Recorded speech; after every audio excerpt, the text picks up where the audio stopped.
I wasn't snooping. Let me make that clear. It was a lazy Sunday morning. My wife, Rachel, had left her phone on the kitchen counter while she was in the shower, and I noticed her Spotify app was crashing every time she opened it. She'd been complaining about it for days. Being the techie one in our marriage, I thought I'd do her a favor and update her apps while she was getting ready. I unlocked her phone. Yes, I knew her password and headed to the App Store. Then it popped up. A Telegram notification. A name I didn't recognize. Braden Wineglass. The message preview was short, but it was enough to punch the air out of my lungs. Last night was incredible. I can still feel you. I froze. My thumb hovered over the notification. I knew I shouldn't. But I tapped it. And suddenly, I was staring into a digital abyss I wasn't ready for.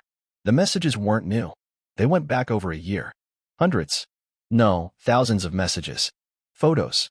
Videos. Voice notes. A world I didn't know my wife existed in. And I didn't feel anger. Not at first. It was numbness. A kind of empty ache that made everything around me feel like a dream I was slowly waking up from. Rachel called from the bathroom asking if I'd seen her phone. I quickly locked it, placed it back on the counter, and said, "Yeah, it's right where you left it." I smiled when I handed it back, because I had already made a decision. I wasn't going to scream.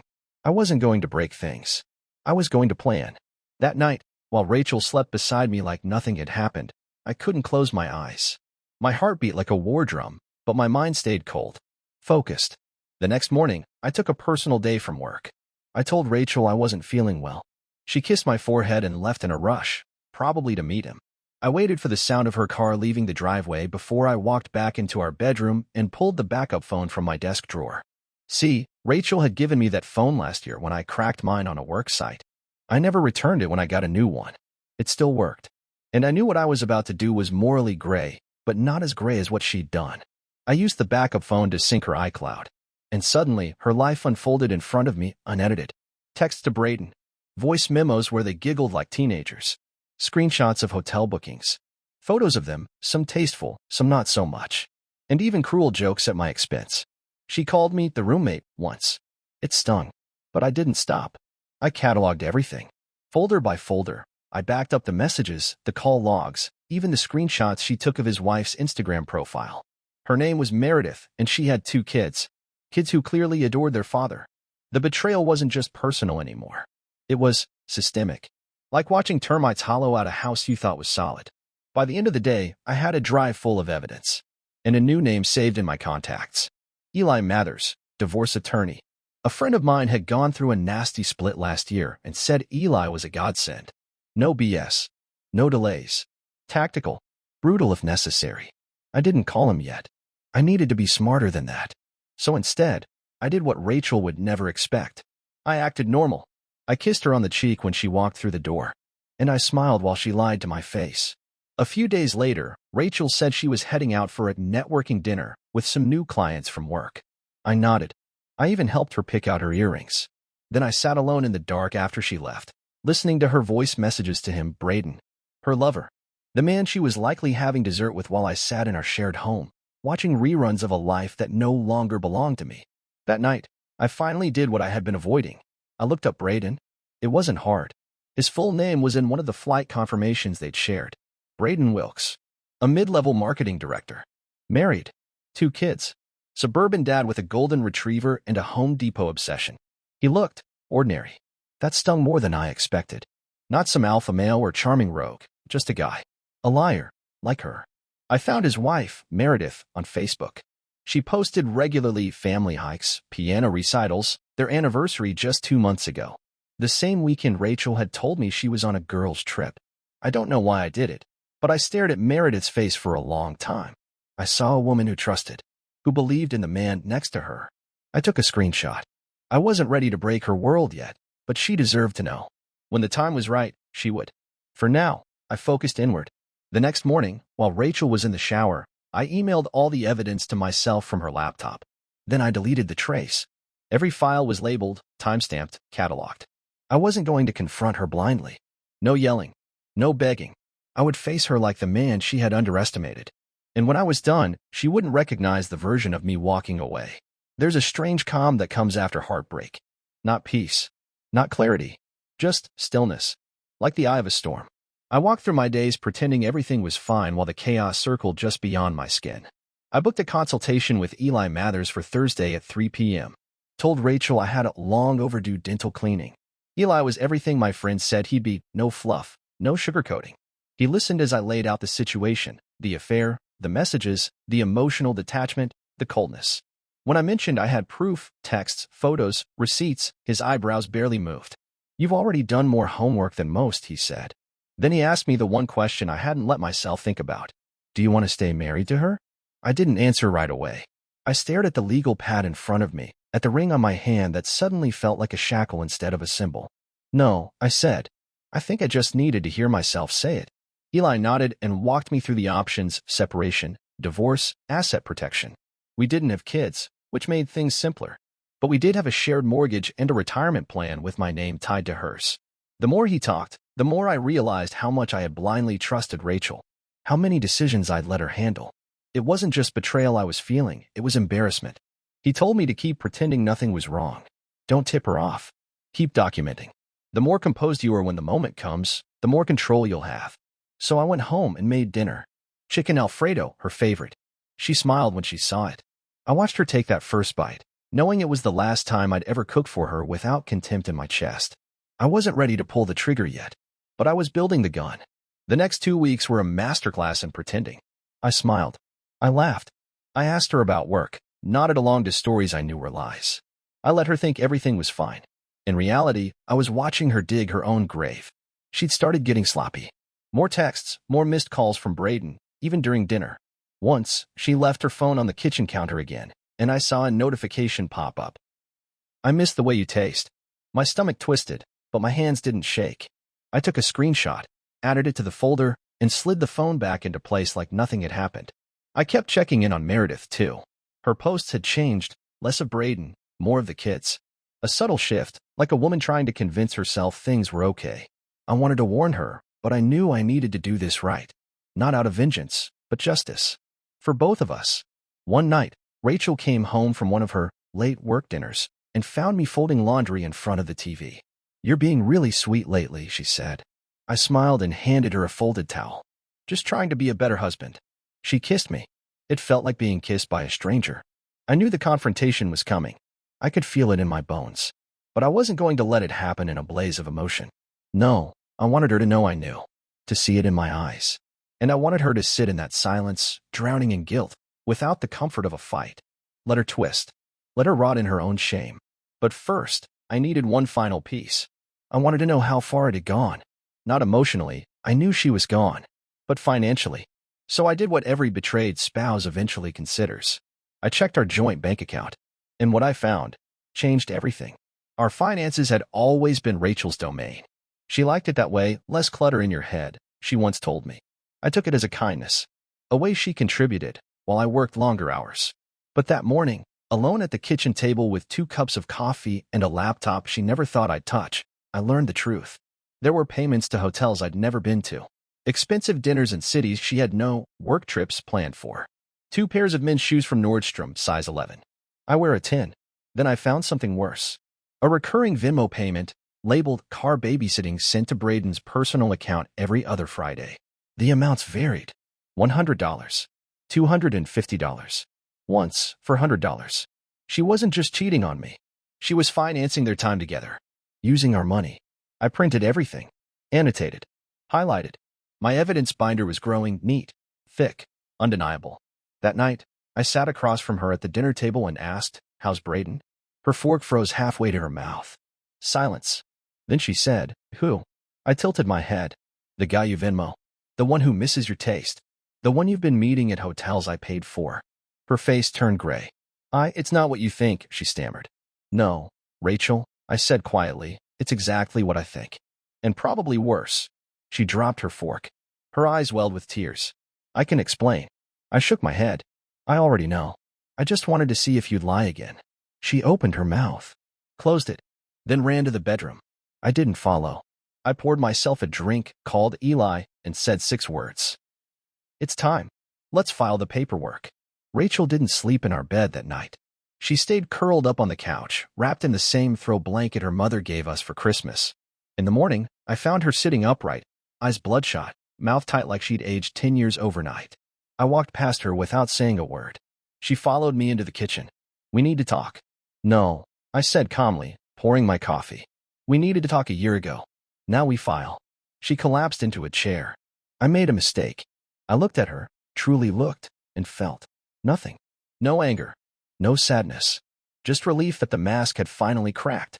I'm not interested in your guilt, Rachel, I replied. Only in making this clean and legal. What about us? She whispered. There hasn't been an us in a long time. Just me, wondering why you stopped loving me. Now I know. She started crying, pleading. Said the affair wasn't about love, that she'd never meant to hurt me, that it just happened. But those excuses were hollow echoes of the messages I'd already read. I told her I was giving her 1 week to move out. I'd already signed with a realtor to list the house. She could buy me out if she wanted, or we'd sell and split what's left. She begged me to reconsider, saying she'd go to therapy, that she'd cut Braden off. I reminded her that she should have thought about therapy before she paid for someone else's hotel suite with my salary. She had no response to that. Later that day, I sent a message to Meredith, Braden's wife. It was simple. Hi Meredith. I think we should talk. This concerns both our marriages. I attached 2 screenshots. One of Rachel and Braden kissing in a hotel lobby.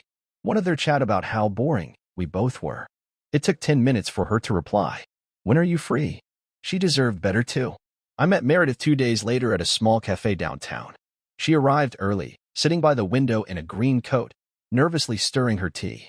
When she saw me, she stood and smiled, but it was the kind of smile that's more about surviving than greeting. We shook hands like business partners finalizing a grim deal. Thank you for reaching out, she said, her voice quiet but steady. I nodded and slid the manila envelope across the table. I'm sorry you have to see this, but I figured it's better than living in the dark. She opened it slowly, photos, screenshots, messages. Her eyes scanned each page. Not a single tear. Just a slow, methodical nod after everyone, like someone who had suspected, but never had the proof. When she reached the last page, she leaned back and sighed. I knew something was off. He'd become distracted, cold, but I thought it was stress.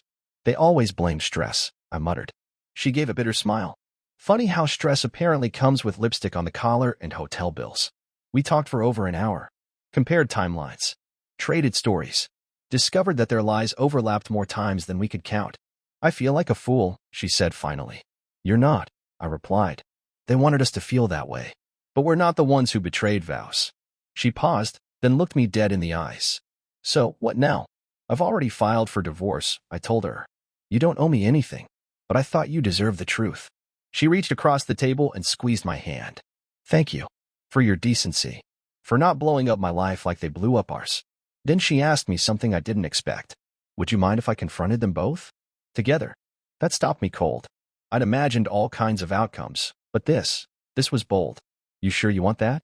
I want them to know that we know. That we're not blind or broken. That they don't get to walk away without consequences. After a moment, I nodded. Then let's give them a night to remember. We made a plan. It would happen Friday, at a restaurant Rachel and Braden had been to before. Where their double lives had flourished, now it would all unravel. Friday night came faster than expected. Meredith and I arrived separately, each dressed in a way that said, we know who we are now, and we're not ashamed of it. The restaurant was upscale but not flashy. I had made the reservation under Braden's name, knowing he wouldn't question it. Rachel once texted him the phrase, let's do the fork again Friday. That was the exact place we chose. We got a table for 4 and waited in the back corner, mostly out of view, but with a perfect line of sight to the main entrance. Meredith sat beside me, her hands calm on the table. I hadn't seen her blink more than 3 times. At 7:12 p.m., they walked in. Rachel in a low-cut black dress I had never seen before. Braden in a blazer that probably still had our money in the pockets. They were laughing, touching hands. Then Rachel's eyes landed on us. She stopped mid-step. Braden looked up a second later and went sheet white. We didn't wave. We didn't smile. We simply watched. The hostess, oblivious, led them right to our table. Your guests have already arrived, she said cheerfully. There was a beat of absolute silence. Meredith broke it. Hi, sweetheart, she said to Braden, her tone as sugary and sharp as a poisoned cocktail. Funny seeing you here. Rachel tried to turn, but I stood before she could. Nope. You sit, I said evenly. We're all here. Might as well enjoy it. To their credit, they sat. And for a moment, we all just looked at each other. For people. 2 lives built on lies. 2 people betrayed. 2 finally rising from the wreckage. I pulled out my phone, pressed play on a voice memo. Rachel's voice filled the space. I'll always choose you over him. He's just a shadow at this point. She went pale. Braden reached for his water. His hands were shaking. I'd ask what the hell you two were thinking, I said, but I've read the messages. You weren't thinking at all. Meredith leaned forward. You used our money, our trust, and our time. But guess what? We're done being your background noise. Rachel tried to speak, but I cut her off. Don't. You've said enough. For a year straight, you said too much. Braden looked at Meredith, eyes pleading. She stared back. You'll be hearing from my lawyer next week. I hope she's worth it. They didn't finish their drinks. They didn't say another word. They just stood and walked out. No fireworks. No screams. Just shame. Meredith and I stayed. We ordered dessert. For the first time in months, I laughed. The next morning, Rachel was gone. Not emotionally, she'd been gone long before that. I mean physically. Half the closet cleared out, her charger missing, makeup drawer stripped. She left a single note on the kitchen counter. I never meant to hurt you. I'm sorry. I just lost who I was. Maybe we both did. No signature. No return date. I read it once, folded it in half, and dropped it in the trash. I didn't need a half-hearted explanation from a woman who once swore I was her forever but couldn't stay faithful for a year. I called Eli and told him she was out. He moved forward with the asset separation. The house was going on the market. Rachel texted a few times, small things. Logistics. When she could get the rest of her things. If we could talk, one last time. I ignored them all. It wasn't about revenge anymore. It was about closure. I had my own healing to do. That week, I started therapy. I was hesitant at first. Walking into the waiting room felt like admitting weakness, but I learned quickly how wrong that mindset was. My therapist, Dr. Linz, was a sharp, no-nonsense woman in her 50s. She didn't coddle. Didn't ask about her, at least not right away. She asked about me. When did you start compromising your boundaries? When did you first feel invisible in your marriage? Why did you accept less than what you gave? Hard questions. Necessary ones. Every session left me emotionally wrung out but lighter somehow, like I was unpacking a burden I didn't know I'd carried for years. I started sleeping better. Eating better. I cleared out the bedroom, gave away everything that reminded me of us.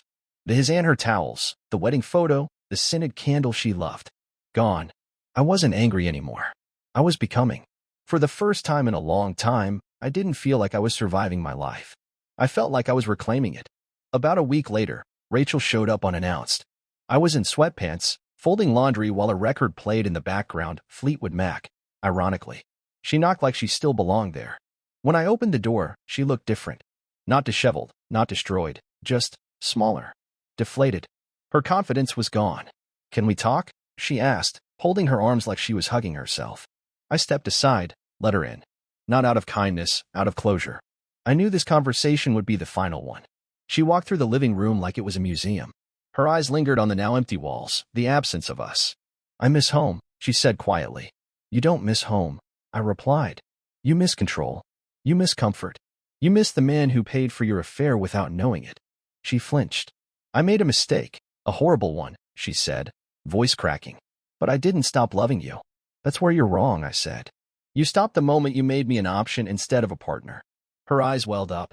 She sat on the edge of the couch. I'm in therapy now. I've told Braden it's over. He's moving out, his wife kicked him out. I don't even know what I'm doing anymore. I crossed my arms. You're trying to find a parachute before the plane crashes. But you're not my problem to fix anymore. She looked at me like she'd never seen me before. Maybe she hadn't. I wasn't the quiet, accommodating man she thought she could fool forever. I loved you, I said. God, I really did. But I love myself more now. She nodded slowly, like she understood. Maybe for the first time. And then, for the first time since it all began, she said something that felt real. I hope you find peace. I walked her to the door and held it open. I already am. She stepped out into the cool afternoon, and I shut the door gently behind her. No drama. No yelling. No begging. Just the sound of a chapter closing. In silence that, for once, felt like freedom. After Rachel left for the last time, I didn't cry. I didn't rage. I didn't drink myself into a spiral. I cleaned. There's something sacred about scrubbing a life down to the studs. I boxed up old memories, dropped them at a donation center, and hired a painter to repaint the walls a warm olive tone. I even changed the light fixtures, something I'd always meant to do but never got around to. It was my house now. My rules. My healing. 2 weeks later, I closed on the sale of the house and signed a lease in a city 2 hours away. New job, new apartment, new start. The place wasn't fancy, a one-bedroom on the third floor above a bookstore, but it had big windows, creaky wood floors, and just enough charm to feel alive. I didn't decorate with couple photos or shared memories. Just me. Books. Art I actually liked. A second-hand couch with no emotional history. Most nights, I made simple dinners and sat on the balcony with a glass of wine. Sometimes I played guitar. Sometimes I wrote in a journal Dr. Lenz encouraged me to keep. There were quiet moments when the loneliness hit me like a slow wave. But even those were better than the kind of emptiness I used to feel next to someone who no longer saw me. I started running again, too. Found a group that did Saturday morning trail runs. No drama. No heavy conversations. Just sweat, air, and strangers who didn't know my story and didn't need to. One morning, after a long run, I sat on a park bench watching the sun come up over the city skyline. For the first time in months, I thought, I made it out. Not unscathed, but stronger. I wasn't looking for love. Not yet.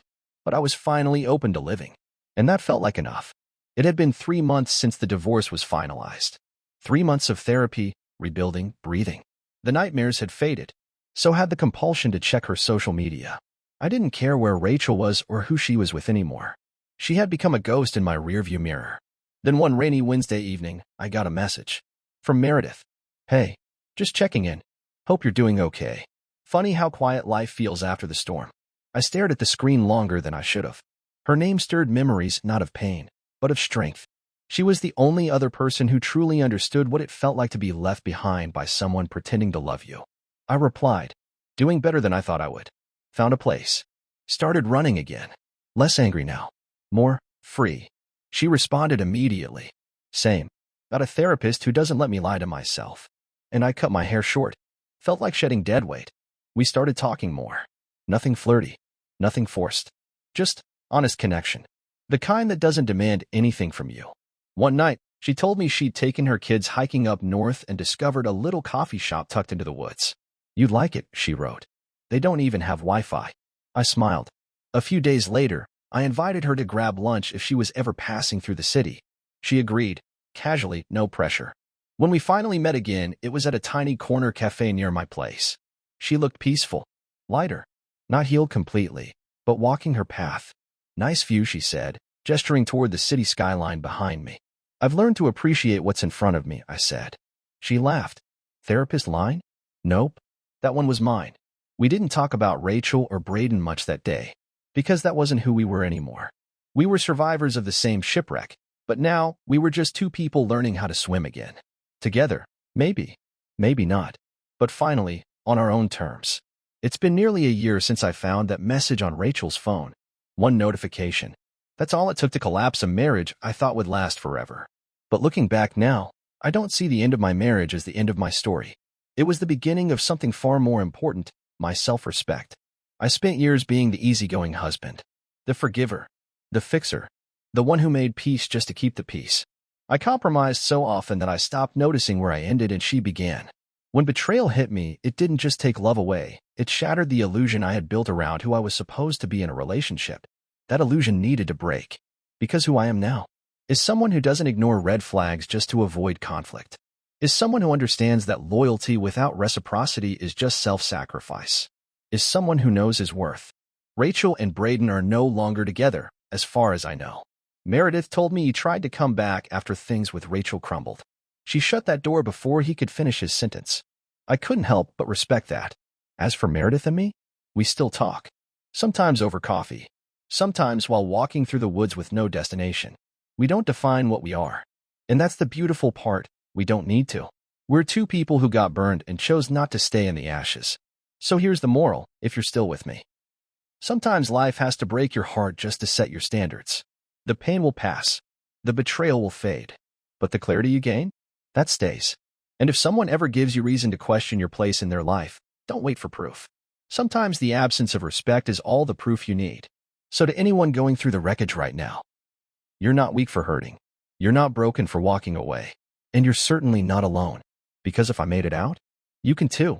If this story hit you in the heart, Don't forget to like the video, it really helps more people find stories that matter.